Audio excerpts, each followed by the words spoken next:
Chapter 18. And Jethro the priest of Midian, Moses' father-in-law, heard of all that God had done for Moses, and for Israel his people, that the Lord had brought Israel out of Egypt. Then Jethro, Moses' father-in-law, took Zipporah, Moses' wife, after he had sent her back, with her 2 sons, of whom the name of one was Gershom, for he said, I have been a stranger in a foreign land, and the name of the other was Eleazar, for he said, The God of my father was my help, and delivered me from the sword of Pharaoh. And Jethro, Moses' father-in-law, came with his sons and his wife to Moses in the wilderness, where he was encamped at the mountain of God. Now he had said to Moses, I, your father-in-law, Jethro, am coming to you with your wife and her 2 sons with her. So Moses went out to meet his father-in-law, bowed down, and kissed him, and they asked each other about their well-being, and they went into the tent. And Moses told his father-in-law all that the Lord had done to Pharaoh and to the Egyptians for Israel's sake, all the hardship that had come upon them on the way, and how the Lord had delivered them. Then Jethro rejoiced for all the good which the Lord had done for Israel, whom he had delivered out of the hand of the Egyptians. And Jethro said, Blessed be the Lord, who has delivered you out of the hands of the Egyptians, and out of the hand of Pharaoh, and who has delivered the people from under the hand of the Egyptians. Now I know that the Lord is greater than all the gods, for in the very thing in which they behave proudly, he was above them. Then Jethro, Moses' father-in-law, took a burnt offering and other sacrifices to offer to God. And Aaron came with all the elders of Israel to eat bread with Moses' father-in-law before God.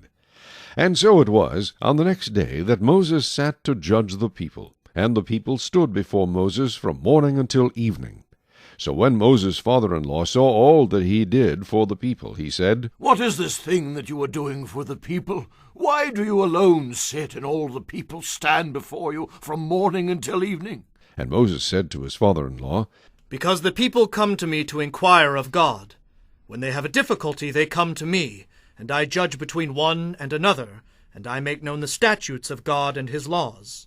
So Moses' father-in-law said to him, The thing that you do is not good. Both you and these people who are with you will surely wear yourselves out, for this thing is too much for you. You are not able to perform it by yourself. Listen now to my voice. I will give you counsel, and God will be with you. Stand before God for the people, so that you may bring the difficulties to God. And you shall teach them the statutes and the laws, and show them the way in which they must walk, and the work they must do. Moreover, you shall select from all the people able men, such as fear God, men of truth, hating covetousness, and place such over them to be rulers of thousands, rulers of hundreds, rulers of 50s, and rulers of 10s. And let them judge the people at all times. Then it will be that every great matter they shall bring to you, and every small matter they themselves shall judge. So it will be easier for you, for they will bear the burden with you. If you do this thing, and God so commands you, then you will be able to endure,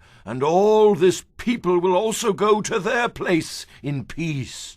So Moses heeded the voice of his father-in-law, and did all that he had said. And Moses chose able men out of all Israel, and made them heads over the people, rulers of thousands, rulers of hundreds, rulers of 50s, and rulers of 10s.